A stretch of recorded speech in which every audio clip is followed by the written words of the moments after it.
महाराष्ट्र के गोंदिया से एक ऐसी खबर सामने आई है जो सरकारी व्यवस्थाओं पर गंभीर सवाल खड़े करती है। यहाँ ओबीसी छात्रों के सरकारी हॉस्टल के पीछे 15 दिनों से पानी का गंभीर संकट बना हुआ है, जिससे करीब 70 छात्र रोजमर्रा की जरूरतों के लिए संघर्ष कर रहे हैं। गोंदिया शहर के इंजीनियरिंग नगर स्थित ओबीसी छात्रावास में बोरवेल खराब होने के कारण पानी की सप्लाई पूरी तरह बंद हो गई। हालत यह है कि छात्रों को अपनी जेब से पैसे खर्च कर पानी के टैंकर मंगवाने पड़ रहे हैं। जानकारी के मुताबिक छात्रों को गोंदिया नगर परिषद से एक टैंकर के लिए कुल 899 रुपए चुकाने पड़ रहे हैं और रोजाना 2 टैंकर लेने की मजबूरी है। यानी पढ़ाई करने आए छात्रों पर अब पानी का अतिरिक्त आर्थिक बोझ भी पड़ रहा है। छात्रों का कहना है कि उन्होंने कई बार संबंधित अधिकारियों को शिकायत दी, लेकिन अब तक समस्या का समाधान नहीं किया गया। इससे छात्रों में नाराजगी बढ़ती जा रही है। जैसे इस समस्या की जानकारी ओबीसी समाज के पदाधिकारियों को मिली, वे तुरंत हॉस्टल पहुंचे और छात्रों से मुलाकात कर स्थिति का जायजा लिया। अब ओबीसी संगठन ने चेतावनी दी है कि अगर जल्द ही पानी की समस्या का समाधान नहीं किया गया तो सभी छात्र जिला कलेक्टर कार्यालय पहुंचकर आंदोलन करेंगे। संगठन ने यह भी कहा है कि जरूरत पड़ी तो पूरा ओबीसी समाज भी छात्रों के समर्थन में सड़क पर उतरेगा। अब बड़ा सवाल यह है कि आखिर छात्रों को बुनियादी सुविधाओं के लिए कब तक संघर्ष करना पड़ेगा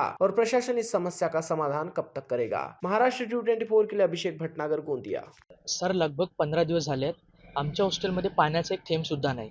पाण्याची सोयीसाठी बोरवेल आहे, पण बोरवेलला पाणी नाही आणि मोटर खराब आहे। त्याकडे कंप्लेंट केली असता कोणीच आमच्याकडे लक्ष देत नाही आहे। त्यासाठी आम्ही स्वखर्चाने पाण्याचे टँकर बोलतो सर। या गोष्टीला होत आहेत 15 दिवस, तरी शासनाचे आमच्याकडे एक पण लक्ष नाही। ही तर एकच समस्या झाली, समस्याचा पूर्ण गोळा आहे सर। म्हणजे कसं, किती पैसे घेतात टँकर? टँकर सरासरी 700 ते 1000च्या दरम्यान पैसे घेते आणि आम्हाला माहिती पडलं की ती शासनातर्फे आहे, पण जो टँकरवाला येते तो लगेच पैसे मागते सर। तर यासाठी आम्हाला स्वखर्चातून म्हणजे स्वतःच्या खिशातून पैसे द्यावे लागत आहे सर। रोजच टँकर गरज पडत आहे।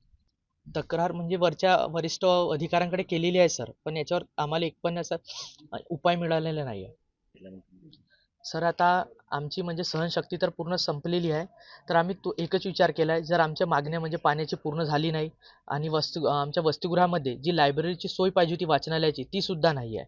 कित्येक मुलांच्या परीक्षा सर बिना लायब्ररीने किंवा बाहेर जाऊन ते स्वतः दुसऱ्या वाचनालयामध्ये जाऊन अभ्यास करून गेलेले आहेत। आणि आमचे काहींचे कॉलेज सर म्हणजे प्रत्येकाचे मोस्ट ऑफ कॉलेज हॉस्टेल एका कोपऱ्याला आणि कॉलेज एका कोपऱ्याला आहे, म्हणजे खूप अंतर आहे। त्यासाठी येण्या जाण्यासाठी आम्ही वाहनाची स्वतःची सोय केली आहे। त्यासाठी सुद्धा आमच्याकडे पार्किंगची सुद्धा एक पण व्यवस्था केलेली नाही आहे। आमची एकच इच्छा आहे की सर आम्हाला पाण्याची सोय करून द्यावी, पार्किंगची व्यवस्था, लायब्ररी आणि निर्वाह भत्ता जो आम्हाला वेळेवर कधी मिळालेलाच नाही सध्यापर्यंत, आणि वाचनालय, एवढे आमचे मागण्या पूर्ण कर। आणि सर एक म्हणजे गोष्ट कशी, आमच्याकडे पाणी गरम करायला गिझर आहे, पण गिझर चालू करायला लाईटच नाही। गिझर चालू केला लाईट बंद पडते। यासाठी आम्हाला स्वखर्चाने लाईनमॅन बोलवत आहोत सर। आम्ही आपल्या लेवलवर करत आहोत काम, पण हे किती दिवस करणार सर? याच्यावर आम्हाला एक तुमचा निर्णय पाहिजे आम्हाला तोच, आणि त्यासाठी जर आम्हाला निर्णय मिळाला नाही आम्ही यासाठी आंदोलन करण्यासाठी सुद्धा तयार आहोत सर। गेल्या 15 दिवसापासून ओबीसी वसतिगृहात पाण्याची समस्या निर्माण झाल्याची माहिती आज या वसतिगृहातील विद्यार्थ्यांनी आम्हाला दिली।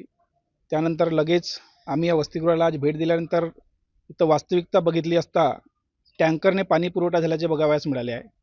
आणि गेल्या 15 दिवसापासून विद्यार्थी आणि वार्डन हे स्वखर्चाने त्या टँकरचे पैसे देतात। प्रशासनातर्फे वास्तविक इथं पाण्याची सोय जी करण्यात यायला हवी होती ती करण्यात आली नाही, त्यामुळे विद्यार्थ्यांवर भुर्दंड बसत आहे।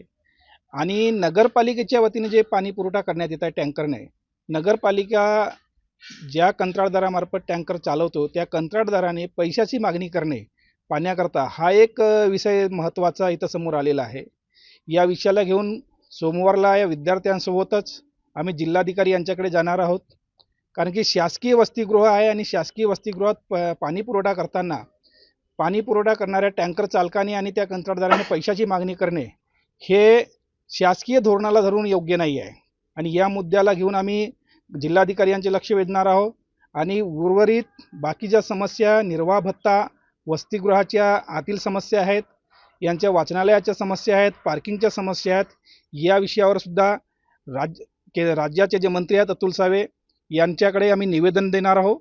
आणि विद्यार्थ्यांसोबत पुढच्या सोमवारी पाण्याची जी समस्या पूर्णतः सोडविण्याकरता जिल्हाधिकारी महोदयांना भेट घेण्याचं आम्ही ठरवलेलं आहे। तर सोमवारला आम्ही जिल्हाधिकारी महोदय यांची आधी चर्चा करणार। जिल्हाधिकाऱ्यांनी जर आमच्या प्रश्न या विद्यार्थ्यांच्या पाण्याचा मुख्यत्वाने सोडविला नाही तर आंदोलनात्मक भूमिका पण आम्ही ओबीसी विद्यार्थ्यांच्या सोबत घेणार आहोत।